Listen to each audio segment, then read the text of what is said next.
প্রত্যেক বছরের মতো এবছরও দুজনে মিলে রেডি হয়ে বেরিয়ে পড়লাম। আজকে যাচ্ছি আমরা জলপেশ থেকে জটিলেশ্বর মন্দির। তো হ্যালো বন্ধুরা, আমি পিয়ালি, আমার নতুন একটা মিনি ব্লগে তোমাদের সবাইকে অনেক অনেক ওয়েলকাম। এরপর মন্দিরের সামনে টিকিট কেটে চলে এলাম পুকুর পাড়ে।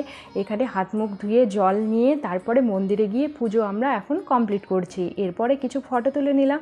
তারপরে দেখো কত বড় লাইন হয়েছে, এই লাইন বেয়েই কিন্তু আমরা মন্দিরে গিয়েছিলাম। আর ও একটু আখের রস খেলো, তারপর দুজনে মিলে চলে এলাম জটিলেশ্বর মন্দিরে। এখানকার পরিবেশটা তো খুবই ভালো, অনেক বড় বড় গাছ মন্দিরের চারদিকে, বেশ ঠান্ডা একটা পরিবেশ, সামনে বড় পুকুর। এর মধ্যে কিন্তু বসে থাকতে বেশ ভালো লাগছিল, অনেকটা সময় বসেছিলাম। তারপরে চলো মন্দিরটা দেখাই। এই যে জটিলেশ্বর মন্দির, তার পাশে রয়েছে দুটো মন্দির।